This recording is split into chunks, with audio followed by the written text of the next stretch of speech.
Good morning masters, ಎಲ್ಲರಿಗೂ ಶುಭೋದಯ. ಪತ್ರಿಜಿಯವರ ದಿವ್ಯ ಆಶೀರ್ವಾದದೊಂದಿಗೆ ಲಲಿತಾ ಮೇಡಮ್ ಅವರು ಸಂಕಲ್ಪ ಮಾಡಿರುವಂತಹ ಮೌನ ಧ್ಯಾನ ಮತ್ತೆ ಉಪವಾಸದ 79ನೆಯ ದಿನ ಇದು. ಈ ದಿನದ ಧ್ಯಾನಕ್ಕೆ ನಿಮಗೆಲ್ಲರಿಗೂ ಸ್ವಾಗತ ಸುಸ್ವಾಗತ. ಈ ದಿನದ ಧ್ಯಾನವನ್ನ ತಡ ಮಾಡ್ತೀರಾ ಶುರು ಮಾಡೋಣ ಮಾಸ್ಟರ್ಸ್.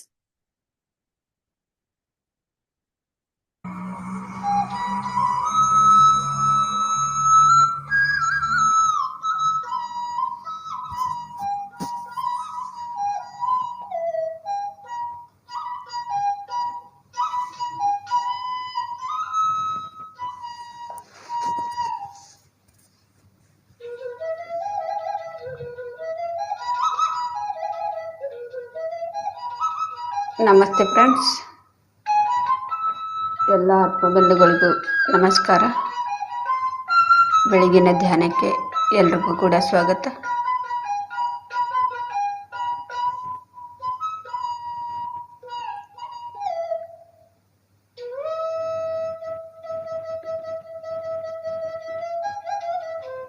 ಎಲ್ಲರೂ ಕೂಡ ನಾವು ಧ್ಯಾನಕ್ಕೆ ಕೂತ್ಕೊಳ್ಳೋಣ ಫ್ರೆಂಡ್ಸ್.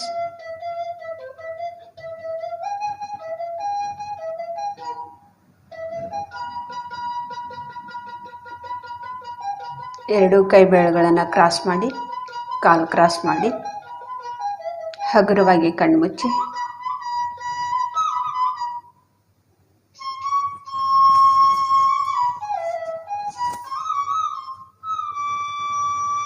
ಸಹಜವಾಗಿ ನಡೀತಾ ಇರೋ ಉಸಿರಾಟವನ್ನೇ ನಾವು ಗಮನಿಸ್ತಾ ಇರೋಣ. ಯಾವುದು ಕೂಡ ಯೋಚನೆ ಬೇಡ.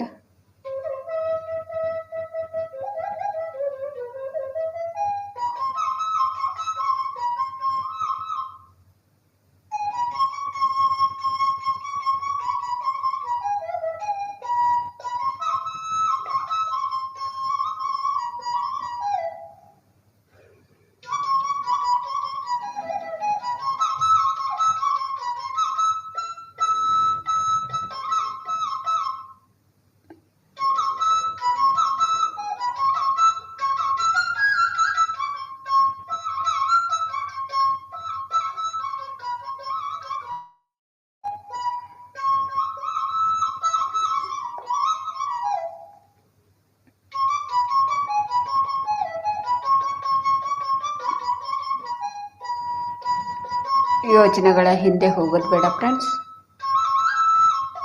ಆರಾಮಾಗಿ ನಾವು ಕುತ್ಕೊಳ್ಳೋಣ, ಉಸಿರನ್ನೇ ಗಮನಿಸ್ತಾ.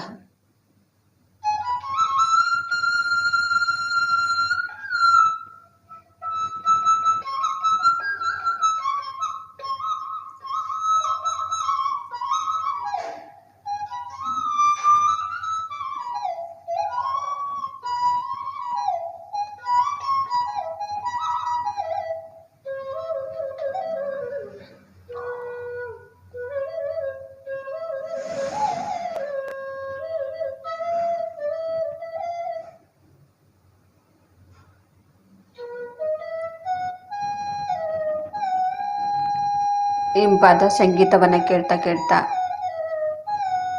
ನಾವೆಲ್ಲರೂ ಕೂಡ ಧ್ಯಾನಸ್ಥರಾಗೋಣ ಫ್ರೆಂಡ್ಸ್. ಧ್ಯಾನಕ್ಕೆ ಕೂತ್ಕೊಳ್ಳೋಣ.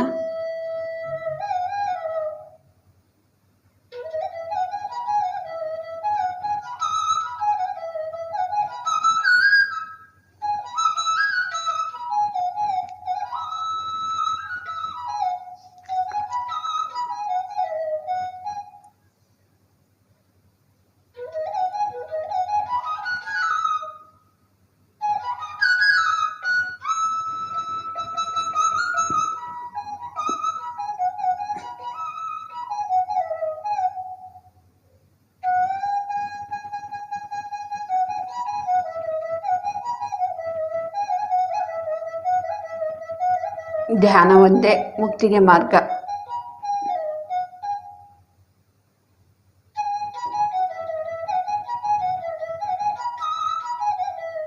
ಪ್ರತಿದಿನ ನಾವು ಧ್ಯಾನ ಮಾಡಬೇಕು.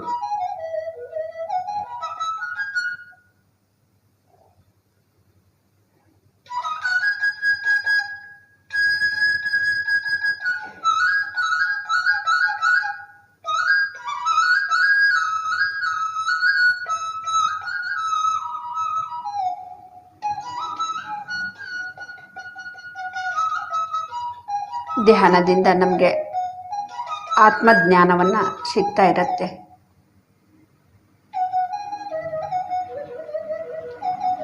ನಮ್ಮ ಉಸಿರಾಟದ ಜೊತೆಗೆ ಇದ್ದಾಗಲೇ ನಾವು ಆತ್ಮಜ್ಞಾನವನ್ನು ಕಲಿಯೋದಕ್ಕೆ ಸಾಧ್ಯವಾಗುತ್ತೆ.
ನಮಗೆ ಯಾವುದೇ ಒಂದು ಕಷ್ಟ ಬಂದಿದ್ದರೆ ಅದು ಒಳ್ಳೆಯದಕ್ಕೋಸ್ಕರನೇ ಬಂದಿರುತ್ತೆ.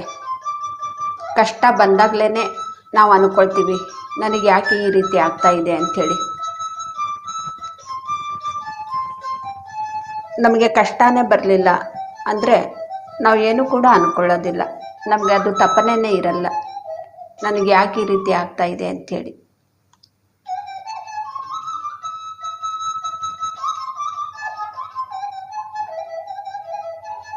ಯಾವಾಗ ನಮಗೆ ಕಷ್ಟ ಬರುತ್ತೋ ಆಗ ನಾವು ಅಂದ್ಕೊಳ್ತೀವಿ ನನಗೆ ಯಾಕೆ ಈ ರೀತಿ ಆಗ್ತಾ ಇದೆ ಅಂಥೇಳಿ. ಯಾವಾಗ ನಾವು ಇದನ್ನು ಪದೇ ಪದೇ ನಾವು ಅಂದ್ಕೊಳ್ತಾ ಇರ್ತೀವಿ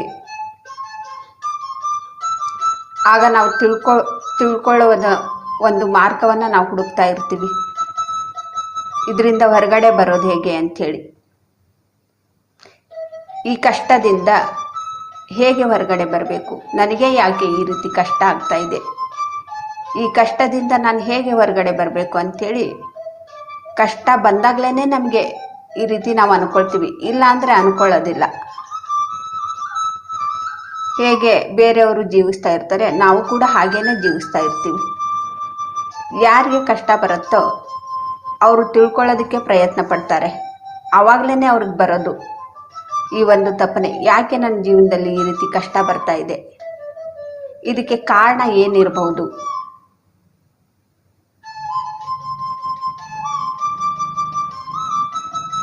ಆ ಒಳಗಡೆ ಪದೇ ಪದೇ ಅವರು ಜಪಿಸ್ತಾ ಇರ್ತಾರೆ. ಯಾರಿಗೆ ಕಷ್ಟ ಇರುತ್ತೆ ಪದೇ ಪದೇ ಜಪಿಸ್ತಾ ಇರ್ತಾರೆ. ಕಾರಣ ಏನಿರ್ಬೋದು, ಇದರಿಂದ ಹೊರಗಡೆ ಹೇಗೆ ಬರೋದು, ಇದರಿಂದ ಈ ಕಷ್ಟದಿಂದ ಹೊರಗಡೆ ಹೇಗೆ ಬರಬೇಕು ಅಂಥೇಳಿ. ಆಗ ನಮಗೆ ಪ್ರಕೃತಿ ನಮಗೆ ಸಹಾಯ ಸಿಗತ್ತೆ, ಒಳ್ಳೆ ಮಾರ್ಗವನ್ನು ತೋರಿಸತ್ತೆ.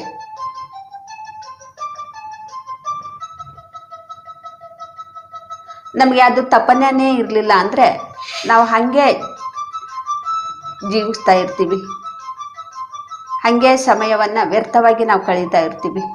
ಕಷ್ಟ ಬರಲಿಲ್ಲ, ನಾವು ನಮಗೆಲ್ಲನೂ ಕೂಡ ಚೆನ್ನಾಗೇ ಇದೆ, ಎಲ್ಲ ಕೂಡ ಅನುಕೂಲವಾಗಿದೆ, ಎಲ್ಲ ಒಂದು ಪ್ರಾಪಂಚಿಕದ ವೈಭೋಗದಲ್ಲಿ ನಾವು ಜೀವಿಸ್ತಾ ಇದ್ದೀವಿ ಅಂದರೆ ನಮಗೆ ಏನು ಕೂಡ ಕಲಿಬೇಕು, ಎಲ್ಲನೂ ಕೂಡ ಚೆನ್ನಾಗೇ ಇದೆ ಅಲ್ಲ, ಏನು ಕಲಿಯೋದಿದೆ. ಹೀಗೆ ಪ್ರಾಪಂಚಿಕ ಜೀವನದಲ್ಲಿ ಬಂದು ಹಾಗೆ ಮತ್ತೆ ಹೊರಟೋಗ್ಬಿಡ್ತೀವಿ, ಏನು ಕೂಡ ಆತ್ಮಜ್ಞಾನ ಕಿಂಚಿತ್ತೂ ಕೂಡ ನಾವು ಕಲಿಯೋದಿಲ್ಲ.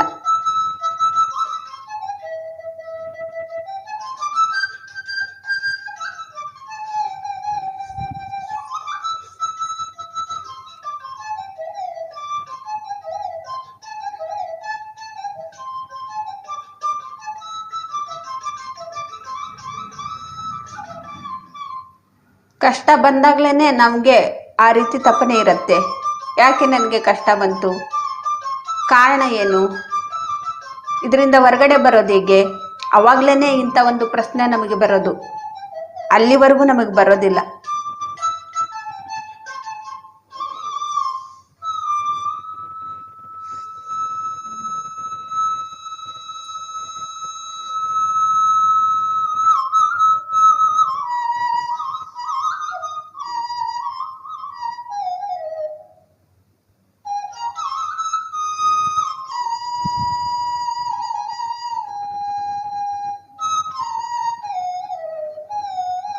ಆಗ ನಮಗೆ ಒಳ್ಳೆ ಒಳ್ಳೆ ಮಾರ್ಗವನ್ನು ನಾವು ಹುಡ್ಕೊಂಡು ಹೋಗ್ತೀವಿ.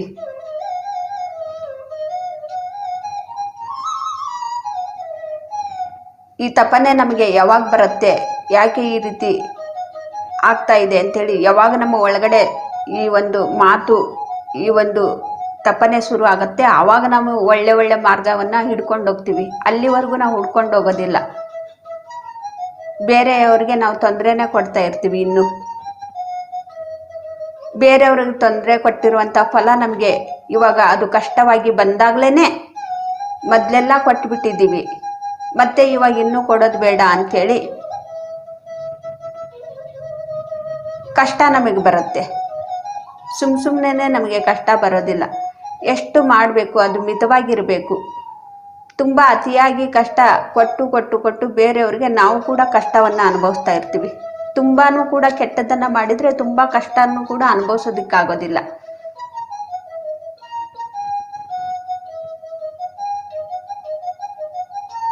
ನಾವು ಏನು ಬಿತ್ತಿರ್ತೀವಿ ಅದರ ಫಲ ಬರ್ತಾ ಇರುವಾಗ, ಆ ಕಷ್ಟವನ್ನು ಬರ್ತಾ ಇರುವಾಗ ನಾವು ಎಲ್ಲೋ ಒಂದು ಬಿತ್ತಿದ್ದೀವಿ ಆ ಬೀಜವನ್ನು, ಇವಾಗ ನಮಗೆ ಫಲ ಕೊಡ್ತಾ ಇದೆ ಅಂಥೇಳಿ ನಾವು ಮೊದಲೇ ತಿಳ್ಕೊಳ್ಳೋದಿಲ್ಲ.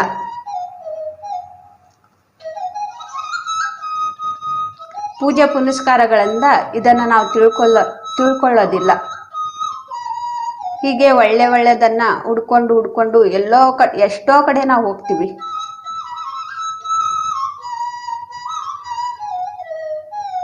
ಆದರೂ ಕೂಡ ಏನು ಕೂಡ ಪ್ರಯೋಜನ ಆಗ್ತಾ ಇರೋದಿಲ್ಲ. ಮತ್ತೆ ಹುಡುಕ್ತಾನೆ ಇರ್ತೀವಿ. ಏನು ಮಾಡಿದ್ರೂ ಕೂಡ ಕಷ್ಟ ಪರಿಹಾರ ಆಗ್ತಾ ಇಲ್ವಲ್ಲ, ಮತ್ತೆ ಏನು ಮಾಡಬೇಕು, ಎಲ್ಲಿಗೆ ಹೋಗಬೇಕು, ಯಾರ ಹತ್ರ ನಾನು ತಿಳ್ಕೊಬೇಕು ಅಂತೇಳಿ ಮೊದಲು ನಾವು ಹೊರಗಡೆನೇ ಹುಡುಕ್ತಾ ಇರ್ತೀವಿ.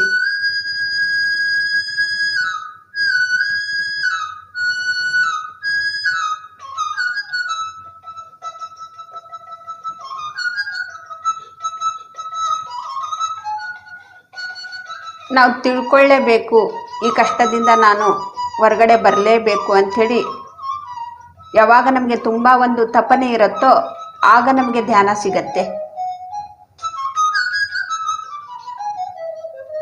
ಆಧ್ಯಾತ್ಮಿಕ ಒಂದು ಸತ್ಯವನ್ನು ತಿಳ್ಕೋಬೇಕು, ಆತ್ಮದ ಸತ್ಯವನ್ನು ತಿಳ್ಕೋಬೇಕು. ಯಾವುದು ಕೂಡ ಇದು ಹೊರಗಡೆಯಿಂದ ಬಂದಿರುವಂಥದ್ದು ಕಷ್ಟ ಅಲ್ಲ, ಶರೀರದಿಂದ ಮನಸ್ಸಿನಿಂದ ಬಂದಂತಹ ಕಷ್ಟ ಅಲ್ಲ.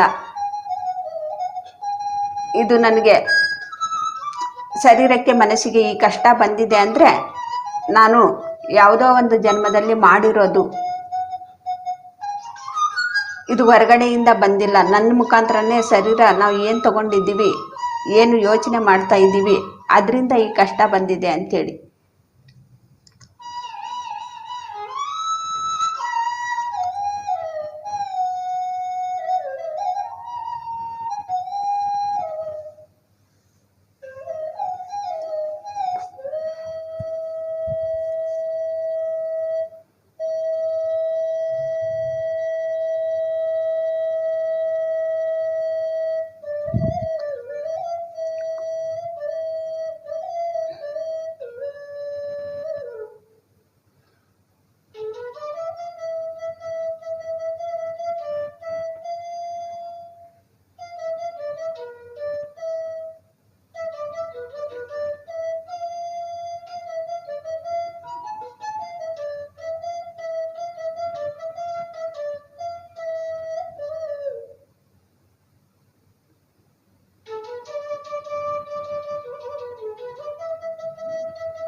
ನಮಗೆ ಕಷ್ಟ ಬಂದಿದೆ ಅಂಥೇಳಿ ನಾವು ದುಃಖ ಪಡಬಾರ್ದು. ನಾವು ಏನೋ ಒಂದು ತಿಳ್ಕೊಳ್ಳೋದಿದೆ ಅಂಥೇಳಿ ತಿಳ್ಕೊಳ್ಳೋದಕ್ಕೆ ನಾವು ಪ್ರಯತ್ನನ ಪಡ್ತಾ ಇರ್ತೀವಿ.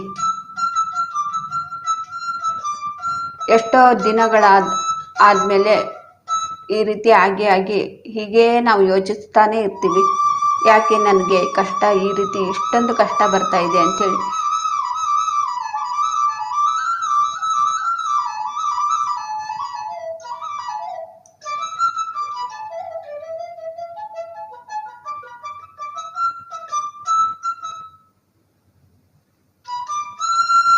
ಇದು ಪ್ರತಿಯೊಬ್ಬರ ಜೀವನದಲ್ಲಿನೂ ಕೂಡ ನಡೀತಾನೆ ಇರುತ್ತೆ. ಆದರೆ ಯಾವಾಗ ನಡೆಯುತ್ತೆ, ಯಾರ ಜೀವನದಲ್ಲಿ ಯಾವಾಗ ತುಂಬ ಕಷ್ಟಗಳು ಬರುತ್ತೋ ಗೊತ್ತಾಗೋದಿಲ್ಲ. ಯಾರಿಗೆ ಕಷ್ಟ ತುಂಬಾ ಬರ್ತಾ ಇರತ್ತೆ ಅವರು ಒಳ್ಳೆ ಮಾರ್ಗವನ್ನು ಹಿಡಿದೇ ಹಿಡಿತಾರೆ.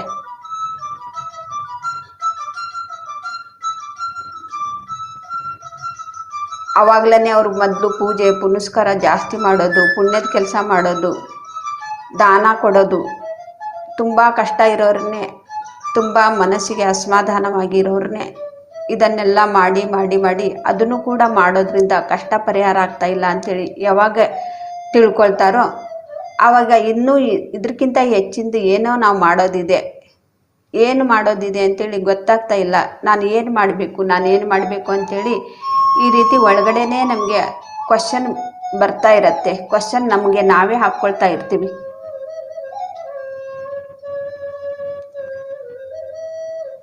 ನಾವು ಎಷ್ಟೇ ಕಷ್ಟ ಬಂದ್ರೂ ಕೂಡ ಒಳ್ಳೆ ಮಾರ್ಗದಲ್ಲೇ ನಾವು ಹೋಗಬೇಕು ಅಂಥೇಳಿ ಯಾರು ಅಂದ್ಕೊಳ್ತಾ ಇರ್ತಾರೆ ಅವರು ಸತ್ಯದ ಒಂದು ಮಾರ್ಗಕ್ಕೆ ಬರ್ತಾರೆ.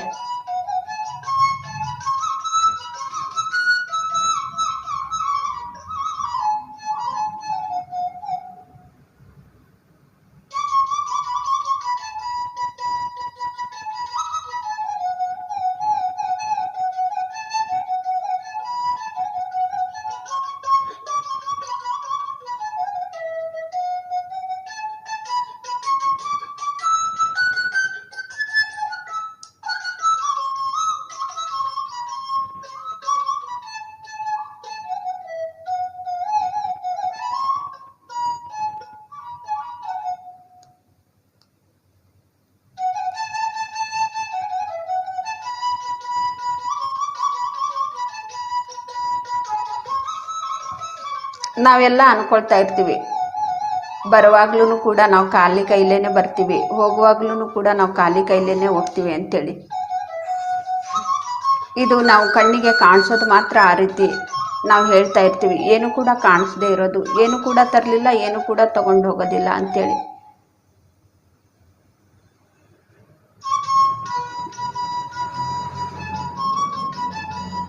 ಆದರೆ ಕಣ್ಣಿಗೆ ಕಾಣಿಸದೇ ಇರೋದು ನಾವು ಎಷ್ಟೊಂದು ನಾವು ತಗೊಂಡು ಬಂದಿರ್ತೀವಿ, ಮತ್ತು ಎಷ್ಟೊಂದು ನಾವು ತಗೊಂಡು ಹೋಗ್ತೀವಿ. ಕಣ್ಣಿಗೆ ಕಾಣಿಸದೇ ಇರೋದು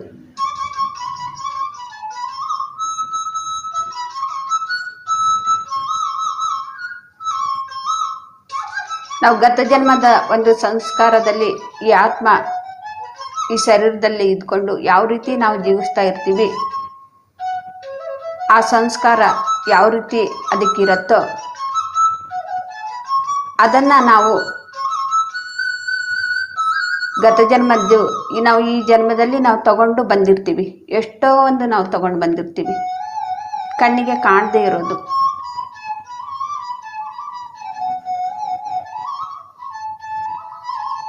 ಅದರ ಪ್ರಕಾರನೇ ನಾವಿಲ್ಲಿ ಜೀವಿಸ್ತಾ ಇರ್ತೀವಿ. ಆ ಸಂಸ್ಕಾರ ನಮ್ಮಲ್ಲಿರತ್ತೆ.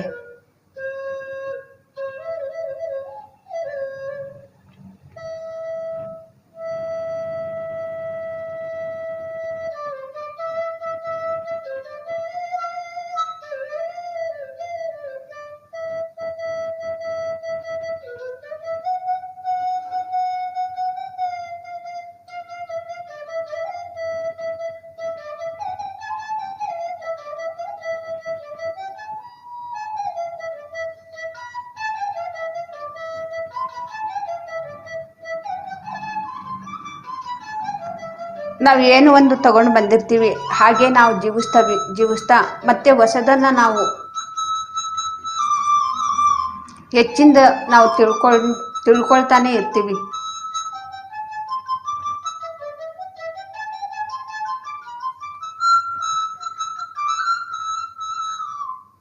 ಮತ್ತು ಈ ಜನ್ಮದಲ್ಲಿ ನಾವು ಯಾವ ಒಂದು ಸಂಸ್ಕಾರದಲ್ಲಿ ಏನು ತಗೊಂಡು ಬಂದಿದ್ವಿ ಅದನ್ನು ಕಲಿತಾ ಕಲಿತಾ ಮತ್ತೆ ಹೆಚ್ಚಿಂದು ನಾವು ಕಲಿತಾ ಇರ್ತೀವಿ.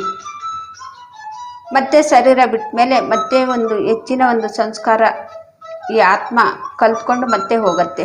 ನೋಡಿ, ಬರುವಾಗಲೂ ಕೂಡ ಖಾಲಿ ಕೈಲಿಂದ ಆಧ್ಯಾತ್ಮಿಕ ಈ ಆತ್ಮ ಖಾಲಿ ಕೈಲಿಂತ್ರ ಬಂದಿಲ್ಲ, ಖಾಲಿ ಕೈಲಿಂತ್ರ ಹೋಗೋದಿಲ್ಲ, ಖಾಲಿ ಕೈಲಿಂತ್ರ ಇಲ್ಲಿ ಇರೋದಿಲ್ಲ. ಪ್ರತಿಯೊಂದರಲ್ಲಿನೂ ಕೂಡ ಪ್ರತಿ ಬಂದು ಹೋಗುವ ಮಧ್ಯದಲ್ಲಿನೂ ಕೂಡ ನಾವು ಕಲಿತಾನೇ ಇರ್ತೀವಿ.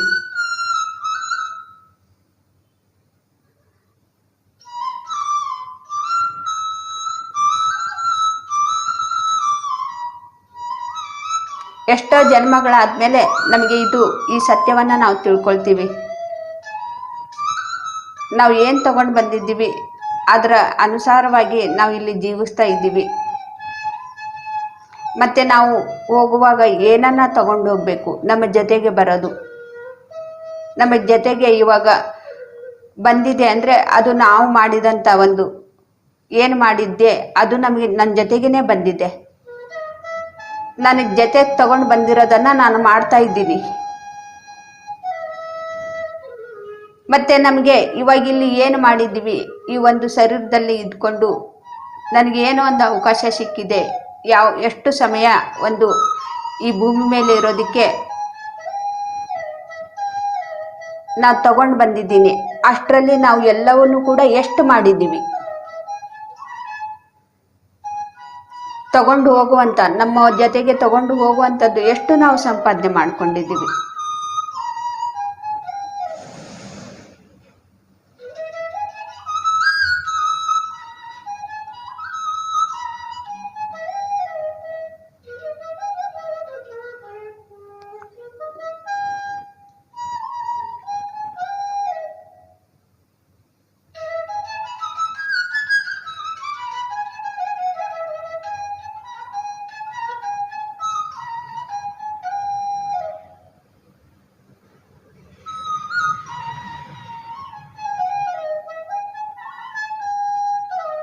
ನಾವು ಯಾವಾಗ ತಿಳ್ಕೊಳ್ತೀವೋ ನಮಗೆ ಜೊತೆಗೆ ಯಾವುದನ್ನು ನಾವು ತಗೊಂಡೋಗ್ತೀವಿ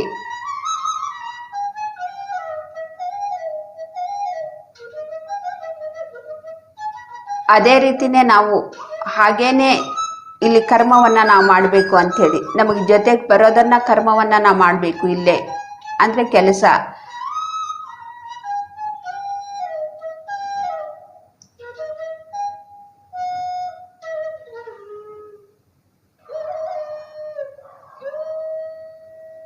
ನಾವು ಪ್ರಾಪಂಚಿಕಕ್ಕೋಸ್ಕರ ಕೆಲಸ ಮಾಡೋದಕ್ಕೋಸ್ಕರ ದುಡಿಯೋದಕ್ಕೋಸ್ಕರ ಏನು ನಾವು ಸಮಯವನ್ನು ಇಡ್ತೀವಿ ಅದು ಯಾವುದು ಕೂಡ ನನಗೆ ತಗೊಂಡು ಹೋಗೋದಕ್ಕೆ ಆಗೋದಿಲ್ಲ ಅಂಥೇಳಿ ಈ ಅರಿವು ನಮಗೆ ಸತ್ಯವನ್ನು ತಿಳ್ಕೊಂಡಾಗ ಈ ಅರಿವಿಗೆ ಬರುತ್ತೆ.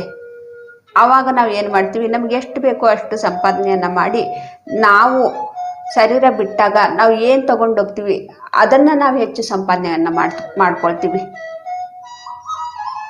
ಪ್ರಾಪಂಚಿಕವಾಗಿರೋದು ನಮಗೆ ಸ್ವಲ್ಪ ಬೇಕು.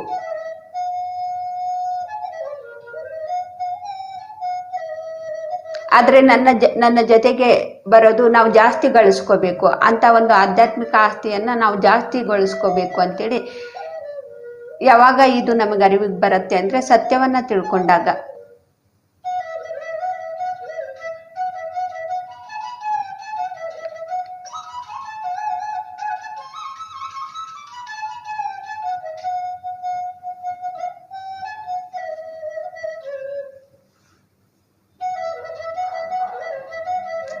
ಇಲ್ಲ ಅಂದರೆ ಎಲ್ಲರೂ ಕೂಡ ಹೇಳ್ತಾ ಇದ್ದಾರೆ, ನಾವು ಕೂಡ ಹೇಳೋದೆ, ಖಾಲಿ ಕೈಲಿ ಬಂದ್ವಿ ಖಾಲಿ ಕೈಲಿ ಹೋದ್ವಿ ಅಂತೇಳಿ. ಕಣ್ಣಿಗೆ ಕಾಣಿಸೋದು ಮಾತ್ರ ನಾವು ನೋಡ್ತಾ ಇರ್ತೀವಿ, ಕಣ್ಣಿಗೆ ಕಾಣದೇ ಇರೋದು ನಾವು ಎಷ್ಟೊಂದು ತಗೊಂಡು ಬಂದಿದ್ದೀವಿ. ಮತ್ತು ನಾವು ಇಲ್ಲಿ ಕಾಣಿಸದೇ ಇರೋದು, ಕಣ್ಣಿಗೆ ಕಾಣಿಸದೇ ಇರೋದು ತಗೊಂಡೋಗೋಕ್ಕೆ ಎಷ್ಟೋ ಒಂದು ಸಿದ್ಧತೆಯನ್ನು ನಾವು ಮಾಡ್ಕೊಳ್ತಾ ಇದ್ದೀವಿ.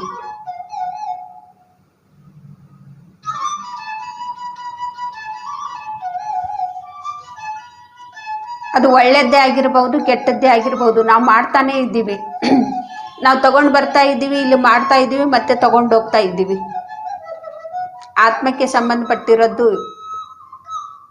ಆತ್ಮದ ಬಗ್ಗೆ ನಾವು ತಿಳ್ಕೊಂಡಾಗ ನಮಗೆ ಅರಿವಿಗೆ ಬರುತ್ತೆ, ನಾನು ಖಾಲಿ ಕೈಲೇ ಬಂದಿಲ್ಲ ಅಂಥೇಳಿ. ನಾನು ಇದನ್ನು ತಗೊಂಡು ಬಂದಿರೋದಕ್ಕೆ ನಾನು ಈ ರೀತಿ ನಾನು ಅನುಭವಿಸ್ತಾ ಇರೋದು ದುಃಖ ಕಷ್ಟ ಅಂತ. ಅದನ್ನೇ ನನ್ನ ಹಿಂದೆ ತಗೊಂಡೋಗಿದ್ದೆ, ಮತ್ತೆ ವಾಪಸ್ ಅದನ್ನೇ ನಾನು ತಗೊಂಡು ಬಂದಿದ್ದೀನಿ, ಅದನ್ನು ಸರಿ ಮಾಡ್ಕೊಳ್ಳೋದಕ್ಕೋಸ್ಕರ. ಮತ್ತೆ ಇಲ್ಲಿ ನಾನು ಸರಿ ಮಾಡ್ಕೋಬೇಕು, ಸರಿ ಮಾಡಿಕೊಂಡು ನಾನು ಈ ಸತಿ ನಾನು ಸರಿಯಾಗಿ ಜೀವಿಸಬೇಕು, ಸರಿಯಾದ ಜೀವನ ಒಂದು ಸಂಸ್ಕಾರ ನಾನು ತಗೊಂಡು ಹೋಗಬೇಕು ಅಂಥೇಳಿ ಅಂದ್ಕೊಂಡು ನಾವು ಬಂದಿರ್ತೀವಿ. ಹಾಗಾಗಿ ನಮಗೆ ದುಃಖಗಳು ಬರೋದು. ಆ ರೀತಿ ಅಂದ್ಕೊಂಡು ಬಂದಿರ್ತಾರೋ ಸರಿಯಾದ ಜೀವನವನ್ನು ನಾನು ಜೀವಿಸಬೇಕು ಅಂಥೇಳಿ ಅಂದ್ಕೊಂಡು ಯಾರು ಬಂದಿರ್ತಾರೋ ಅವ್ರಿಗೆ ಕಷ್ಟಗಳು ಬರೋದು. ಕಷ್ಟ ಬಂದಾಗಲೇ ನಾವು ತಿಳ್ಕೊಳ್ತೀವಿ ಸತ್ಯವನ್ನು. ಕಷ್ಟ ಒಳ್ಳೆಯದಕ್ಕೋಸ್ಕರನೇ ನಮ್ಗೆ ಬಂದಿರತ್ತೆ. ಕಷ್ಟ ಬಂದಾಗಲೇ ಆ ಕಷ್ಟವನ್ನು ನಾವು ಯಾವ ರೀತಿ ಎದುರಿಸ್ಬೇಕು, ಏನೇ ಕಷ್ಟ ಬಂದ್ರೂ ಕೂಡ ನಾನು ಕೆಟ್ಟ ಕೆಲಸಕ್ಕೆ ಕೈ ಹಾಕಬಾರ್ದು, ನಾನು ಧರ್ಮವಾಗಿ ಸತ್ಯವಾಗಿ ಜೀವಿಸಬೇಕು, ನಾನು ಈ ಸತಿ ಯಾವುದೂ ಕೂಡ ಕೆಟ್ಟ ಕೆಲಸವನ್ನು ಮಾಡಬಾರ್ದು, ಪದೇ ಪದೇ ನಾನು ಕೆಟ್ಟ ಕೆಲಸವನ್ನು ಮಾಡಿ ಕೆಟ್ಟದ್ದನ್ನೇ ನಾನು ತಗೊಂಡೋಗ್ತಾ ಇದ್ದೀನಿ, ಅಲ್ಲಿ ನಾನು ಅನುಭವಿಸ್ತಾ ಇದ್ದೀನಿ, ನನ್ನ ಜೊತೆಗೆ ಅದು ಹಿಂದೆನೇ ಬರ್ತಾ ಇದೆ. ಅದನ್ನೆಲ್ಲವನ್ನು ಕೂಡ ನಾನು ಬಿಟ್ಬಿಡಬೇಕು ಅಂಥೇಳಿ ಅಂದ್ಕೊಂಡು ನಾವು ಬಂದಿರ್ತೀವಿ. ಇವಾಗ ಏನೇ ಕಷ್ಟ ಆದ್ರೂ ಕೂಡ ನಾನು ಒಳ್ಳೆ ಕೆಲಸನೇ ಮಾಡಬೇಕು.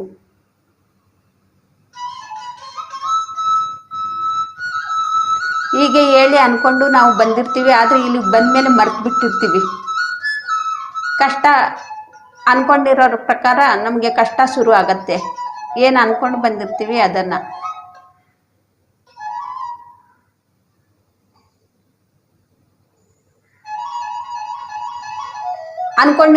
ಅನ್ಕೊಂಡು ಬಂದಿರುವಂಥ ಪ್ರಕಾರ ಮತ್ತೆ ನಾವು ಏನು ತಗೊಂಡು ಬಂದಿರ್ತೀವಿ ಅದು ನಡೀತಾ ಇರತ್ತೆ. ಆದರೆ ಹೇಳಿದ್ದನ್ನೆಲ್ಲ ಮರ್ತು ಬಿಟ್ಟಿದ್ದೀವಿ.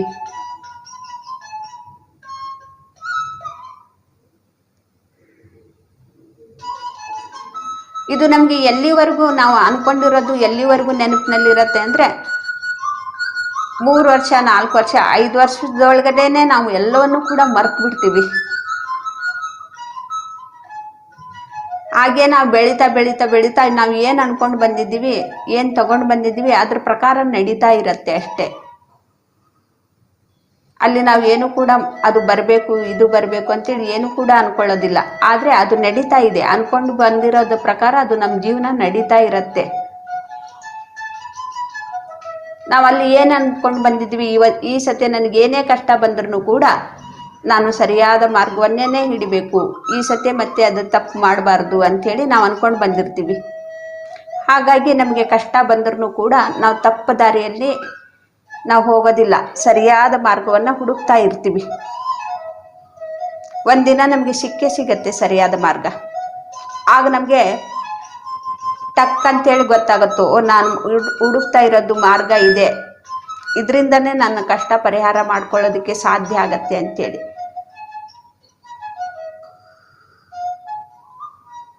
ಯಾವಾಗ ನಾವು ಇದನ್ನು ನಾವು ತಿಳ್ಕೊಳ್ತೀವಿ, ಅದನ್ನು ಹಿಡ್ಕೊಳ್ತೀವಿ ನಾವು.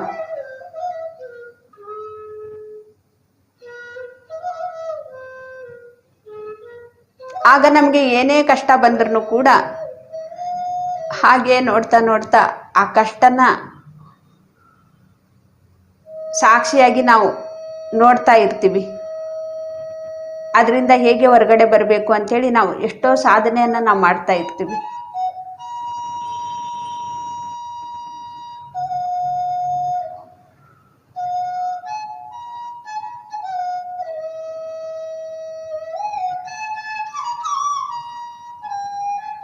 ನಮಗೆ ಸಾಧನೆ ಮಾಡ್ತಾನೆ ನಮಗೆ ಗೊತ್ತಾಗ್ಬಿಡತ್ತೆ, ನಾನು ನನ್ನ ಹಿಂದೆ ತಗೊಂಡು ಹೋಗುವಂಥದ್ದು ಆ ಆಸ್ತಿಯನ್ನು ನಾನು ಸಂಪಾದನೆ ಇವಾಗ ಮಾಡ್ಕೊಳ್ತಾ ಇದ್ದೀನಿ. ಇಷ್ಟು ದಿನ ಎಲ್ಲಾನು ಕೂಡ ಬಿಟ್ಟು ಹೋಗುವಂಥದ್ದನ್ನೇ ಎಷ್ಟೋ ಜನ್ಮಗಳನ್ನು ಹೀಗೆ ನಾನು ಕಳೆದು ಬಿಟ್ಟಿದ್ದೀನಿ ಅಂಥೇಳಿ. ಬಿಟ್ಟೋಗುವಂಥ ಆಸ್ತಿಯನ್ನೇ ನಾನು ಸಂಪಾದನೆಯನ್ನು ಮಾಡ್ಕೊಂಡಿದ್ದೀನಿ. ಹಾಗಾಗಿ ನನಗೆ ದುಃಖಕ್ಕೆ ಕಾರಣವಾಯಿತು. ಇವಾಗ ನನ್ನ ಜೊತೆಗೆ ಏನು ಬರುತ್ತೆ ಅದು ನಾನು ಸರಿಯಾಗಿ ಇರೋದನ್ನ ನಾನು ಆಯ್ಕೆ ಮಾಡಿಕೊಂಡು ಆ ಆಸ್ತಿಯನ್ನು ನಾನು ಸಂಪಾದನೆ ಮಾಡ್ಕೊಳ್ತಾ ಇದ್ದೀನಿ ಅಂಥೇಳಿ ಧ್ಯಾನಕ್ಕೆ ಬಂದ ಮೇಲೆ ನಮಗೆ ಗೊತ್ತಾಗ್ಬಿಡತ್ತೆ ಇದು ನಮ್ಮ ಜೊತೆಗೆ ನಾವಿದ್ದಾಗ.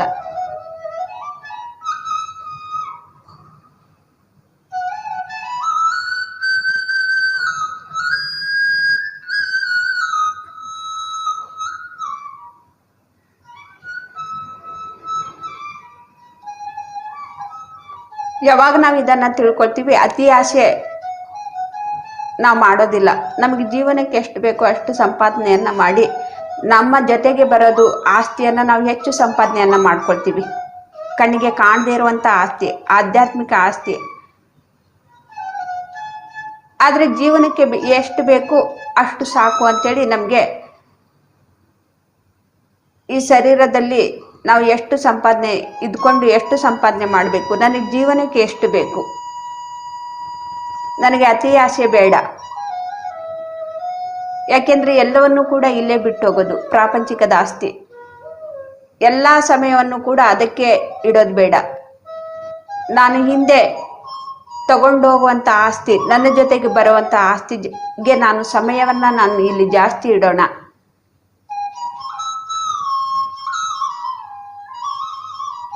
ಎಷ್ಟೋ ಜನ್ಮಗಳಾದ್ಮೇಲೆ ನಮಗೆ ಈ ಒಂದು ಆಧ್ಯಾತ್ಮಿಕ ಆಸ್ತಿಯನ್ನು ನಾವು ಸಂಪಾದನೆಯನ್ನು ಮಾಡ್ಕೊಳ್ತೀವಿ, ನಮ್ಮ ಜೊತೆಗೆ ಬರುವಂಥ ಆಸ್ತಿಯನ್ನು. ಅಲ್ಲಿವರೆಗೂ ಕೂಡ ನಾವು ಇಲ್ಲಿ ಬಿಟ್ಟು ಹೋಗುವಂಥ ಆಸ್ತಿಯನ್ನೇ ನಾವು ಸಂಪಾದನೆಯನ್ನು ಮಾಡ್ಕೊಳ್ತಾ ಇರ್ತೀವಿ.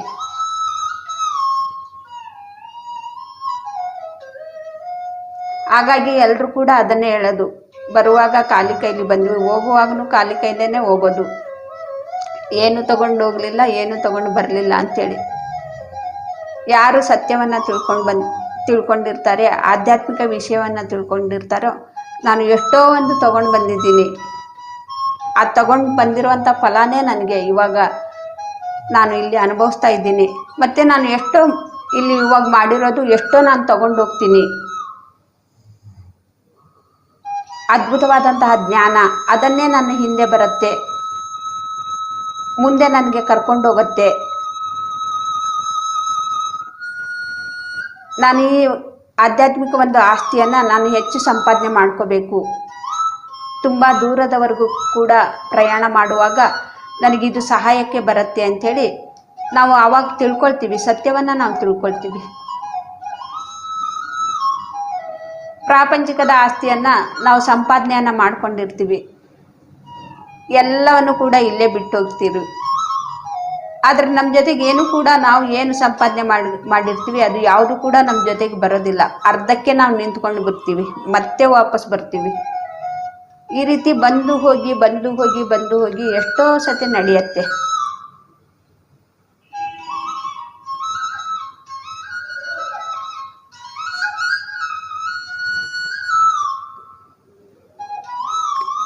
ಬಂದು ಹೋಗಿ ಎಷ್ಟೋ ಸತಿ ನಡೆದ ಮೇಲೇನೆ ನಮಗೆ ತುಂಬ ಅತಿಯಾದ ಕಷ್ಟಗಳು ಬರೋದು.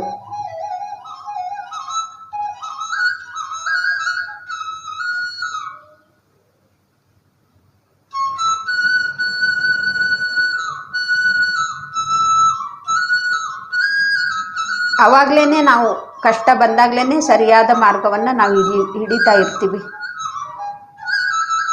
ಆಧ್ಯಾತ್ಮಿಕ ಆಸ್ತಿಯನ್ನು ನಾವು ಸಂಪಾದನೆಯನ್ನು ಮಾಡ್ಕೊಳ್ತಾ ಇರ್ತೀವಿ ಫ್ರೆಂಡ್ಸ್.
ಎಷ್ಟೋ ಶರೀರವನ್ನು ನಾವು ತಗೊಂಡು ಬರ್ತೀವಿ ಹೋಗ್ತೀವಿ.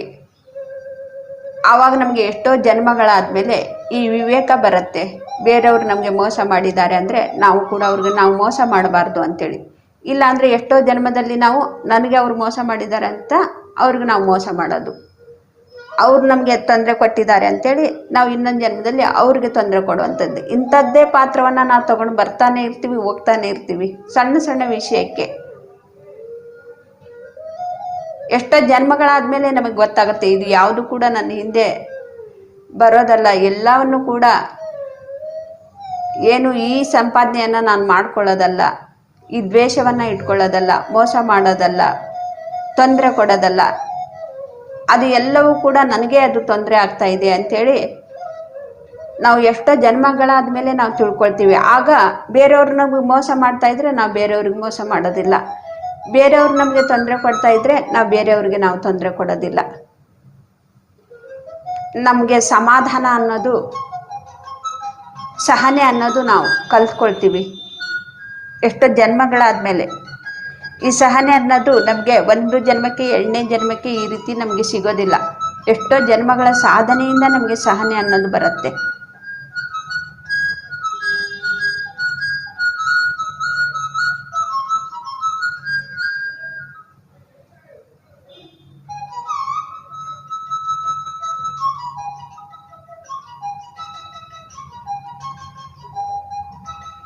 ನಾವು ಇವಾಗ ಧ್ಯಾನಕ್ಕೆ ಬಂದಿದ್ದೀವಿ ಅಂದರೆ ನಮ್ಮ ವಿಚಾರಗಳು ಹೇಗಿದೆ, ನಾವು ಏನನ್ನ ತುಂಬಿಕೊಂಡಿದ್ದೀವಿ ಅದನ್ನೆಲ್ಲವನ್ನು ಕೂಡ ನಾವು ಅರಿವಿನಿಂದ ನಾವು ನೋಡೋಣ ಫ್ರೆಂಡ್ಸ್. ನಾವು ಏನು ತುಂಬಿಕೊಂಡಿರ್ತೀವಿ ಅದನ್ನೇ ಮತ್ತೆ ನಮ್ಮ ಜೊತೆಗೆ ಬರುತ್ತೆ, ಅದನ್ನೆಲ್ಲವನ್ನು ಕೂಡ ನಾವು ಖಾಲಿ ಮಾಡೋಣ. ಸಣ್ಣ ಸಣ್ಣ ವಿಷಯಕ್ಕೇ ಒಂದು ಜನ್ಮವನ್ನು ನಾವು ತಗೋಬೇಕಾಗತ್ತೆ. ಏನಾದರೂ ಆಶೆಗಳು ಇಟ್ಕೊಂಡಿದ್ರೆ, ಏನಾದರೂ ಬೇರೆಯವ್ರಿಗೆ ತೊಂದರೆ ಕೊಡಬೇಕು ಅಥವಾ ಒಳ್ಳೆಯದನ್ನೇ ಏನೋ ಒಂದು ಮಾಡಬೇಕು, ಈ ರೀತಿ ಯಾವುದೋ ಒಂದು ವಿಚಾರ ನಮ್ಮಲ್ಲಿ ಇರುತ್ತೆ. ಆ ವಿಚಾರ ಏನಿರುತ್ತೆ ಅದನ್ನೇ ನಮ್ಮ ಹಿಂದೆ ಬರುತ್ತೆ, ಮತ್ತೆ ಅದಕ್ಕೋಸ್ಕರ ಮತ್ತೆ ನಾವು ಜನ್ಮವನ್ನು ತಗೋಬೇಕಾಗತ್ತೆ.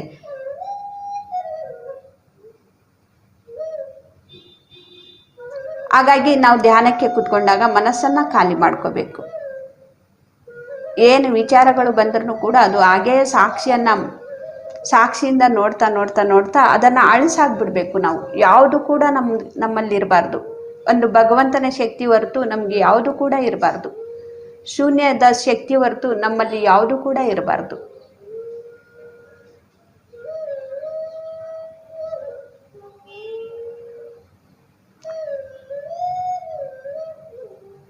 ನಾನು ಧ್ಯಾನಕ್ಕೆ ಬಂದಾಗ ಎಷ್ಟೋ ಒಂದು ಅರಿವಿನಿಂದ ನಾನು ನೋಡ್ತಾ ನೋಡ್ತಾ ನೋಡ್ತಾ ಅದನ್ನು ಎಷ್ಟೋ ನಾನು ಅಳಿಸಾಗ್ಬಿಟ್ಟಿದ್ದೀನಿ. ಇಲ್ಲ ಅಂದರೆ ಅದಕ್ಕೋಸ್ಕರ ಮತ್ತೆ ನಾವು ಎಷ್ಟೋ ಜನ್ಮಗಳನ್ನು ತಗೋಬೇಕು. ನಾನು ಒಂದೊಂದು ಎಷ್ಟು ಆಳದಲ್ಲಿ ನಾನು ಅದನ್ನು ತಗೊಂಡಿದ್ದೀನಿ, ನನ್ನ ಜೊತೆಗೆ ತಗೊಂಡು ಹೋಗುವಂಥದ್ದು, ಮತ್ತೆ ವಾಪಸ್ ಅದಕ್ಕೋಸ್ಕರನೇ ನಾನು ಜನ್ಮವನ್ನು ಮತ್ತೆ ತಗೋಬೇಕು ಅಂಥೇಳಿ ಒಂದೊಂದೇ ನಾನು ಅರಿವಿನಿಂದ ನೋಡ್ತಾ ಇದ್ದಾಗ ಒಂದು ದೊಡ್ಡ ಲಿಸ್ಟೇ ಇದೆ ನನ್ನ ಹತ್ರ. ಅದನ್ನೆಲ್ಲವನ್ನು ಕೂಡ ನಾನು ಸಾಕ್ಷಿಯಾಗಿ ನೋಡ್ತಾ ನೋಡ್ತಾ ಎಲ್ಲವನ್ನು ಕೂಡ ಖಾಲಿ ಮಾಡಿಕೊಂಡೆ, ಡಿಲೀಟ್ ಮಾಡಿಬಿಟ್ಟೆ, ಶೂನ್ಯವನ್ನು ಪಡ್ಕೊಂಡೆ. ಅಲ್ಲಿ ಆ ಜಾಗದಲ್ಲಿ ಎಲ್ಲವೂ ಕೂಡ ಖಾಲಿ, ಅಳಿಸ್ಬಿಟ್ಟೆ, ಅಳಿಸ್ತಾನೇ ಇರ್ತೀನಿ. ಹೊಸ ವಿಚಾರಗಳನ್ನು ಯಾವುದಾದ್ರೂ ಒಂದು ಪ್ರಾಪಂಚಿಕವಾಗಿರೋದನ್ನು ನೋಡಿ ಮತ್ತೆ ಬರ್ಕೊಂಡಿದ್ರೆ ಅದನ್ನು ನನ್ನ ಹಣೆಯಲ್ಲಿ ಇದ್ದರೆ ಆ ಅಕ್ಷರ ಮತ್ತೆ ನಾನು ಡಿಲೀಟ್ ಮಾಡ್ತೀನಿ. ಆವತ್ತಿನ ದಿನವೇ ಅವತ್ತು ಯಾವುದು ಕೂಡ ಹೊಸದನ್ನು ನನ್ನ ಒಳಗಡೆ ಪ್ರವೇಶ ಆಗಬಾರ್ದು. ಮತ್ತು ಬೇರೆದನ್ನು ಪ್ರಾಪಂಚಿಕವಾಗಿ ವಿಚಾರವನ್ನು, ಆಸೆನೇ ದುಃಖಕ್ಕೆ ಮೂಲ.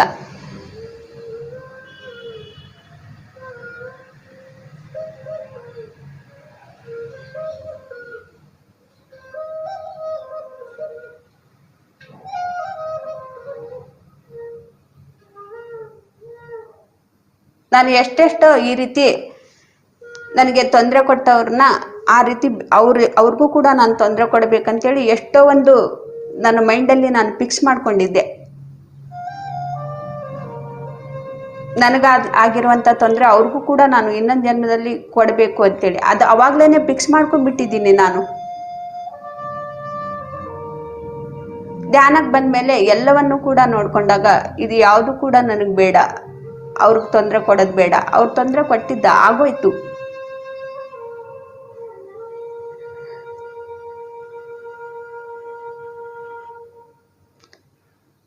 ಆ ರೀತಿ ನಾವು ಅನ್ಕೊಂಡು ಈ ಶರೀರವನ್ನ ಬಿಟ್ರೆ ಬೇರೆಯವ್ರ ಮೇಲೆ ದ್ವೇಷವನ್ನ ಹಗೆಯನ್ನ ಸಾಧಿಸ್ಬೇಕು ಅಂತೇಳಿ ನಾವು ಶರೀರವನ್ನ ಬಿಟ್ರೆ ಅಲ್ಲಿ ನಾವು ಶರೀರ ಬಿಟ್ಟಾಗ ವಿಲ ವಿಲ ಅಂತೇಳಿ ಒದ್ದಾಡ್ತಾ ಇರ್ತೀವಿ.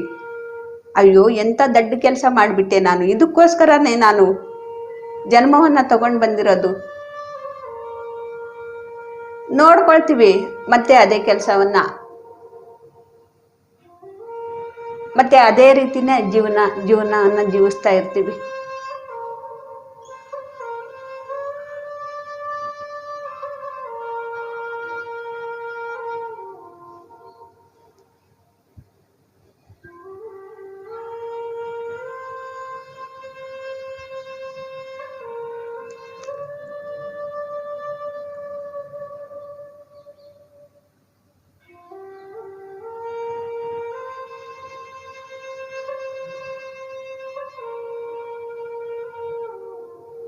ನಾನು ನಿಮಗೆ ನನಗೆ ಆದಂಥ ಒಂದು ಚಿಕ್ಕ ಉದಾಹರಣೆಯನ್ನು ಕೊಟ್ಟು ಹೇಳ್ತೀನಿ. ಅವಾಗ ನೀವು ಅದನ್ನು ಹೇಗೆ ತೆಗೆದಾಕಬೇಕು ಅಂತೇಳಿ ನಿಮಗೂ ಕೂಡ ಗೊತ್ತಾಗುತ್ತೆ. ನಿಮ್ಮಲ್ಲಿನೂ ಕೂಡ ಎಷ್ಟೋ ವಿಚಾರಗಳು ಆ ರೀತಿ ನೀವು ಕೂಡ ತುಂಬಿಕೊಂಡಿರ್ತೀರ.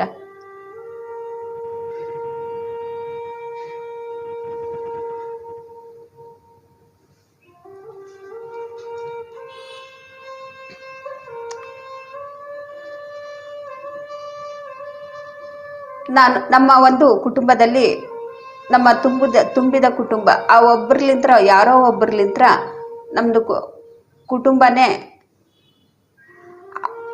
ಅದೇ ನಾವು ಬೇರೆಯವ್ರ ಮೇಲೇನೆ ಹಾಕ್ತಾ ಇರ್ತೀವಲ್ವಾ. ನಮ್ದು ತಪ್ಪು ನಾವು ಯಾವತ್ತೂ ಕೂಡ ಒಪ್ಕೊಳ್ಳೋದಿಲ್ಲ, ಬೇರೆಯವ್ರ ಮೇಲೇನೆ ನಾವು ಹಾಕ್ತಾ ಇರ್ತೀವಿ. ಹಾಗೆ ನನಗೂ ಕೂಡ ನನ್ನ ಜೀವನದಲ್ಲಿನೂ ಕೂಡ ಆ ರೀತಿ ಆಯಿತು. ನಮ್ಮ ತುಂಬಿದ ಒಂದು ಕುಟುಂಬದಲ್ಲಿ ಯಾರೋ ಬಂದು ಒಬ್ರು ಪ್ರವೇಶ ಆದ್ರು.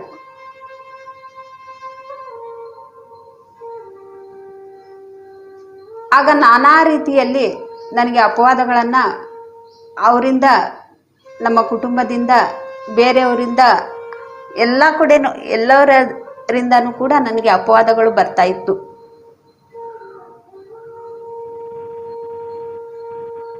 ನಾನು ಏನೇ ಮಾಡದೇ ಇದ್ರೂ ಕೂಡ ಅಪವಾದಗಳು ನನ್ನ ಮೇಲೆ ಅವ್ರು ಹಾಕ್ತಾ ಇದ್ರು, ಸುಳ್ಳು ಅಪವಾದಗಳನ್ನು. ಆಮೇಲೆ ಏನಾಯ್ತು ಅಂದರೆ, ನಾನು ಎಲ್ಲ ಜನಗಳಿಗೂ ಕೂಡ ನಾನು ತುಂಬಾನೇ ಕೆಟ್ಟವಳಾಗ್ಬಿಟ್ಟೆ. ಅವರು ಅದೇ ರೀತಿನೇ ಹೇಳ್ತಾ ಇದ್ರು ನನ್ನ ಬಗ್ಗೆ. ನಿಜವಾಗಿ ನಾನು ಆಗಿದ್ದೀನಿ ಅಂತಲೇ ಅವರು ನನ್ನ ಬಗ್ಗೆ ಅದೇ ರೀತಿನೇ ಹೇಳ್ತಾ ಇದ್ರು. ಮತ್ತೆ ಎಲ್ಲ ಜನಗಳಿಗೂ ಕೂಡ ಯಾವ ರೀತಿ ಸ್ಟ್ರಿಕ್ ಮಾಡಿದ್ರಂದ್ರೆ, ಅವರು ನನ್ನ ಮನೆಗೆ ಯಾರೂ ಕೂಡ ಬರಬಾರ್ದು, ಎಲ್ಲ ಮನೆ ಮುರಿದ್ಬಿಟ್ರು. ಅಂದರೆ ಅದು ನಡೀತು, ಅದು ಪಾತ್ರ ಅದಷ್ಟಕ್ಕದೇ ನಡೀತು. ಅವ್ರ ಮುಖಾಂತರ ಅದು ಆಗಿತ್ತು, ಆಯಿತು ಅಷ್ಟೇ.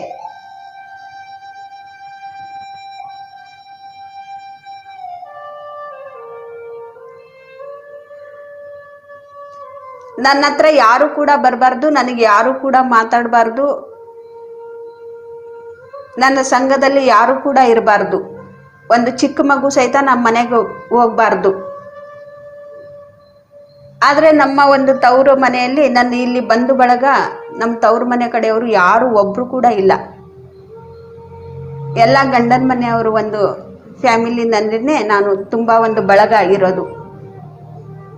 ಬಳಗ ಅಂದ್ರೆ ನಮ್ಮ ಅತ್ತೆಯವ್ರಿಗೆ 2 ಮಕ್ಕಳು, ಆದ್ರೆ ಹೊರಗಿನವರು ಎಷ್ಟೋ ಒಂದು ಬಳಗ ಇರತ್ತಲ್ವ, ಅವರು ತುಂಬಾ ಜನನೇ ಬರೋದು ಹೋಗೋದು ಮಾಡ್ತಾ ಇದ್ರು. ಅವರು ಏನು ಮಾಡಿದ್ರು ಅಂದ್ರೆ, ಎಲ್ಲರ ಹತ್ರನೂ ಕೂಡ ನನ್ನ ಬಗ್ಗೆ ಕೆಟ್ಟದ್ದನ್ನ ಹೇಳಿ ಹೇಳಿ ಹೇಳಿ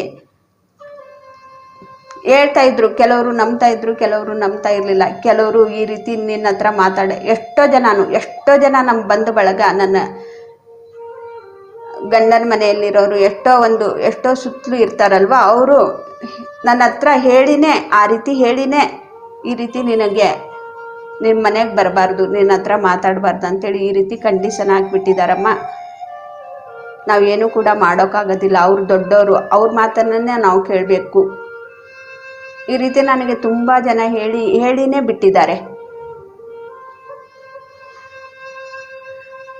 ಅದನ್ನು ನಾನು ಎಷ್ಟು ಆಳದಲ್ಲಿ ತಗೊಂಡಿದ್ದೀನಿ ಅಂದರೆ, ನಾನು ಧ್ಯಾನಕ್ಕೆ ಕೂತ್ಕೊಂಡಾಗ ನೋಡಿದೆ, ಧ್ಯಾನಕ್ಕೆ ಬಂದಮೇಲೆ ನಾನು ನೋಡಿದೆ ಅವ್ರ ಬಗ್ಗೆ ನಾನು ಎಷ್ಟೊಂದು ಆಳವಾಗಿ ತೊಗೊಂಡ್ಬಿಟ್ಟಿದ್ದೀನಿ. ಅಂದರೆ ಇನ್ನೊಂದು ಜನ್ಮದಲ್ಲಿ ಅದೇ ರೀತಿಯೇ ಅವ್ರಿಗೆ ನಾನು, ಅವರು ಏನೂ ಕೂಡ ತಪ್ಪು ಮಾಡದೇ ಇದ್ರೂ ಕೂಡ ಆ ತಪ್ಪುಗಳನ್ನು ಅವ್ರ ಮೇಲೆ ಹಾಕಿ ಯಾರಿಗೂ ಕೂಡ ಅವ್ರ ಬಂಧು ಬಳಗ ಒಬ್ರು ಕೂಡ ಅವ್ರಿಗೆ ಮಾತಾಡಬಾರ್ದು, ಆ ರೀತಿ ನಾನು ಇನ್ನೊಂದು ಜನ್ಮದಲ್ಲಿ ತಗೊಂಡು ಆ ರೀತಿ ನಾನು ಹಾಗೆ ಸಾಧಿಸಬೇಕು ಅಂತೇಳಿ ಆ ರೀತಿ ನಾನು ಮೈಂಡಲ್ಲಿ ಫಿಕ್ಸ್ ಮಾಡಿಬಿಟ್ಟಿದ್ದೀನಿ. ಧ್ಯಾನಕ್ಕೆ ಬಂದಮೇಲೆ ನೋಡ್ಕೊಂಡಾಗ ಅಯ್ಯೋ ಇದಕ್ಕೋಸ್ಕರ ನಾನು ಇನ್ನೊಂದು ಜನ್ಮ ತಗೋಬೇಕಾ, ಅವರನ್ನು ನಾನು ಸಂಪೂರ್ಣವಾಗಿ ಮರ್ತು ಬಿಡೋಣ ಅಂತೇಳಿ ಅದನ್ನು ಡಿಲೀಟ್ ಮಾಡಿಬಿಟ್ಟೆ. ಈ ಸಣ್ಣ ವಿಷಯಕ್ಕೆ ನಾನು ಜನ್ಮ ತಗೋಬೇಕಾ, ವ್ಯರ್ಥವಾಗಿ ಕಳಿಬೇಕಾ ಅಂಥೇಳಿ. ಇವಾಗ ನನಗೆ ಅವ್ರಿಗೆ ಕೊಂಡ್ರೆ ಯಾವ ಒಂದು ದ್ವೇಷನೂ ಕೂಡ ನನಗೆ ಬರೋದಿಲ್ಲ. ಇವಾಗಲೂ ಕೂಡ ಅವರಿದ್ದಾರೆ, ಆದರೆ ಅವ್ರ ಮೇಲೆ ನನಗೆ ದ್ವೇಷ ಬರೋದಿಲ್ಲ, ಹಿಂಗೆಲ್ಲ ಮಾಡಿಬಿಟ್ರಲ್ಲ ಅಂಥೇಳಿ.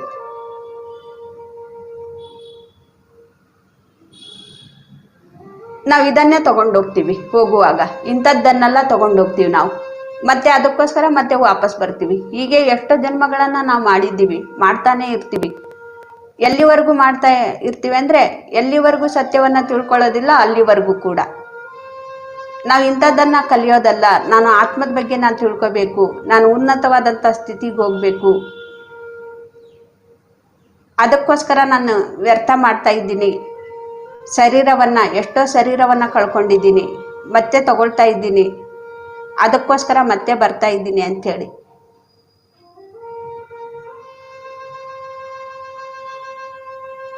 ಈ ರೀತಿ ನನಗೆ 1, 2 ಅಷ್ಟೇ ಅಲ್ಲ, ಎಷ್ಟೋ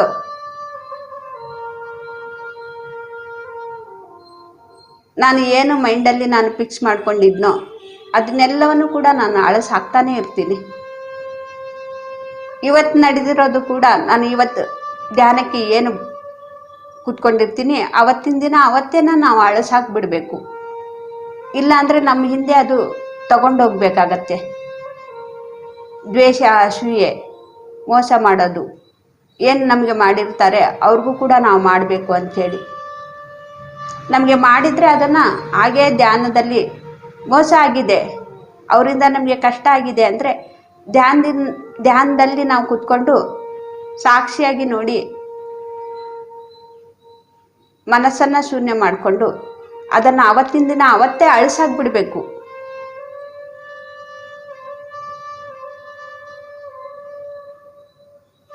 ಯಾವುದು ಕೂಡ ನಾವು ದೇಶ ಇಟ್ಕೋಬಾರ್ದು, ಅದನ್ನೇ ನಾವು ಹಿಂದೆ ತಗೊಂಡು ಹೋಗ್ಬೇಕಾಗತ್ತೆ, ಮತ್ತೆ ವಾಪಸ್ ತಗೊಂಡು ಬರಬೇಕಾಗತ್ತೆ.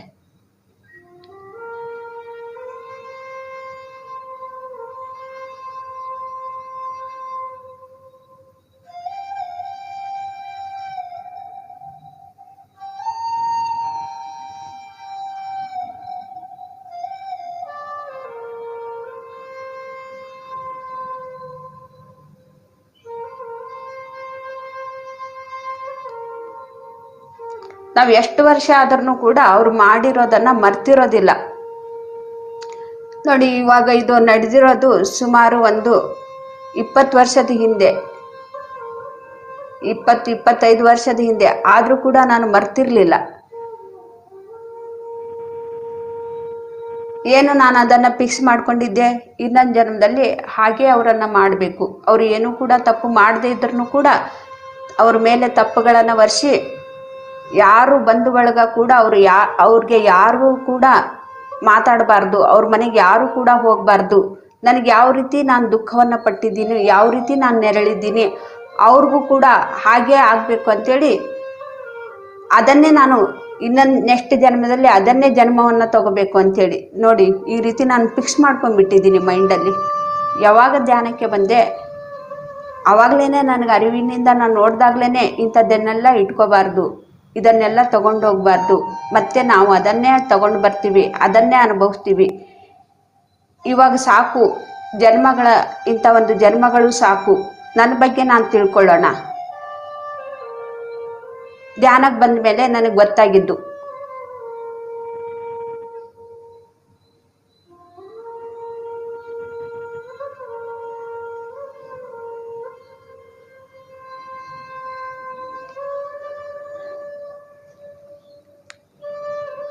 ನಮಗೆ ಇವತ್ತು ಏನಾದರೂ ನಡೆದಿದೆ, ದುಃಖ ಕೊಡುವಂಥ ವಿಚಾರ ಆಗಲಿ, ಯಾರೋ ಒಬ್ಬರು ಕಷ್ಟ ಕೊಟ್ಟರು ಅಥವಾ ಯಾರೋ ಒಬ್ಬರು ಮೋಸ ಮಾಡಿದ್ರು, ಇವತ್ತು ಏನೋ ಒಂದು ನಡೆದಿದೆ ಅಂದರೆ ಅದನ್ನು ನಾವು ದ್ವೇಷ ಇಟ್ಕೊಳ್ಬಾರ್ದು. ಇವತ್ತು ನಾವು ಧ್ಯಾನಕ್ಕೆ ಕೂತ್ಕೊಂಡು, ಹೆಚ್ಚು ಧ್ಯಾನಕ್ಕೆ ಕೂತ್ಕೊಂಡು, ಅದು ಅರಿವಿನಿಂದ ನೋಡಿ, ಸಾಕ್ಷಿಯಾಗಿ ನೋಡಿ, ಅದನ್ನು ಹಾಗೆ ನಾವು ಅಳಿಸ್ಬಿಡ್ಬೇಕು. ಅಳಿಸಿದಾಗಲೇ ನಾವು ಮತ್ತೆ ಖುಷಿಯಾಗಿ ಇನ್ನೊಂದು ಆತ್ಮಜ್ಞಾನವನ್ನು ನಾವು ಕಲಿತೀವಿ, ಹೊಸದನ್ನು ನಾವು ಕಲಿತೀವಿ. ನಾವು ಅಳಿಸಾಕ್ಲಿಲ್ಲ ಅಂದರೆ ಅದ್ರ ಜೊತೆಗೇನೆ ನಾವು ಇರ್ತೀವಿ. ಅದನ್ನೇ ಯೋಚನೆ ನಮಗೆ ಪದೇ ಪದೇ ಬರ್ತಾ ಇರತ್ತೆ. ಅವರಿಂದ ನನಗೆ ತೊಂದರೆ ಆಯಿತು, ಅವರಿಂದ ನನಗೆ ಮೋಸ ಆಯಿತು.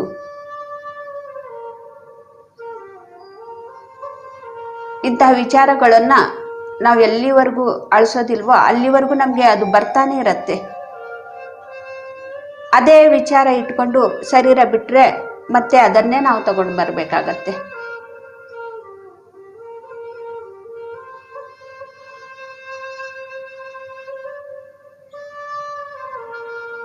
ನಾವು ಇವಾಗ ಧ್ಯಾನಕ್ಕೆ ಕೂತ್ಕೊಂಡಿದ್ದೀವಿ ಅಂದರೆ, ಧ್ಯಾನಕ್ಕೆ ಬಂದಿದ್ದೀವಿ ಅಂದರೆ ಎಲ್ಲವನ್ನು ಕೂಡ ನಾವು ಗಮನಿಸೋಣ ಫ್ರೆಂಡ್ಸ್.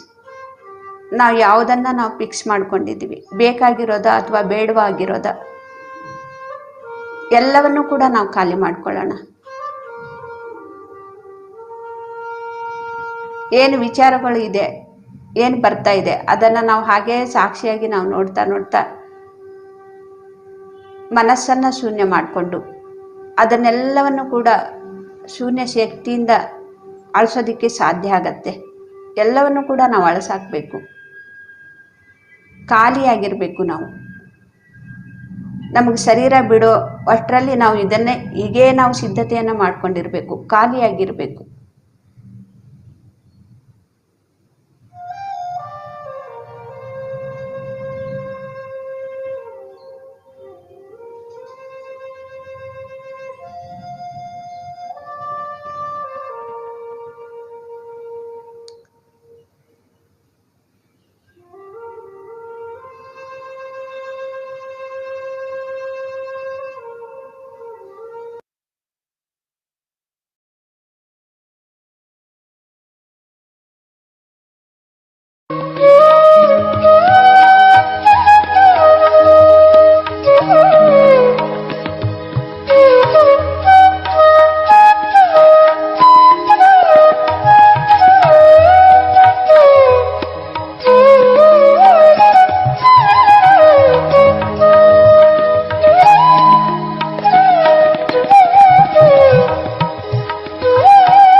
ಕೇವಲ 1 ನಿಮಿಷ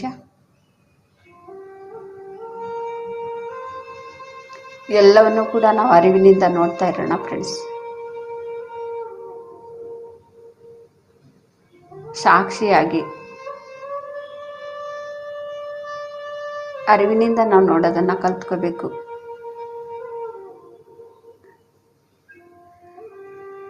ಯಾವುದು ಸಂಪಾದನೆ ಮಾಡ್ಕೋಬೇಕು, ನಮ್ಮ ಹಿಂದೆ ಯಾವುದನ್ನ ಬರುತ್ತೆ ಅದನ್ನೇ ನಾವು ಸಂಪಾದನೆ ಮಾಡ್ಕೋಬೇಕು ಅನ್ನೋದು ಆ ಜ್ಞಾನ ನಮಗೆ ಬೇಕು.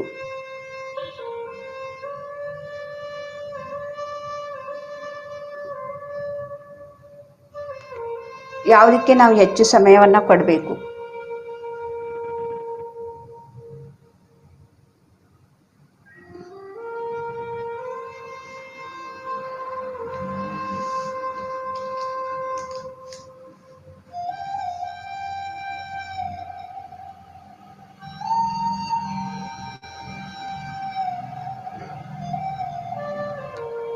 ಧ್ಯಾನದಿಂದ ನಾವು ಸಹಜ ಸ್ಥಿತಿಗೆ ಬರೋಣ ಫ್ರೆಂಡ್ಸ್.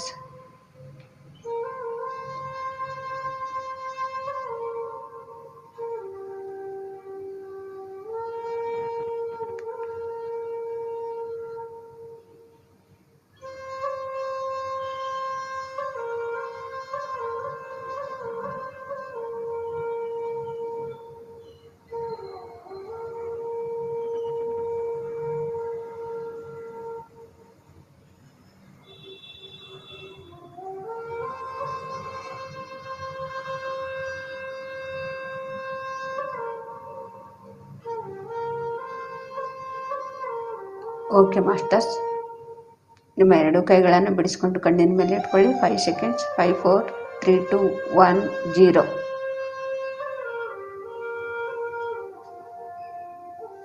ನಿಮ್ಮ ಕೈಗಳನ್ನೇ ನೋಡ್ತಾ ಕಣ್ಣು ಬಿಡಿ. ಈ ಧ್ಯಾನವನ್ನು ತಿಳಿಸ್ಕೊಟ್ಟಂಥ ಗುರುಜಿ ಬ್ರಹ್ಮಶ್ರೀ ಪಿತಾಮಹ ಪತ್ರಿಜಿ ಅವರಿಗೆ ಧನ್ಯವಾದಗಳನ್ನು ನಾವು ತಿಳಿಸೋಣ ಚಪ್ಪಾಳೆ ಮುಖಾಂತರ. ಇಲ್ಲಿ ಬಂದಂಥ ಎಲ್ಲ ಆತ್ಮ ಬಂಧುಗಳಿಗೂ ಕೂಡ ನಾನು ಧನ್ಯವಾದಗಳನ್ನು ತಿಳಿಸ್ತಾ ಇವತ್ತಿನ ಕ್ಲಾಸ್ ಮುಗಿಸ್ತಾ ಇದ್ದೇನೆ. Thank you masters, thank you. ಯಾರಿಗಾದರೂ ಏನಾದರೂ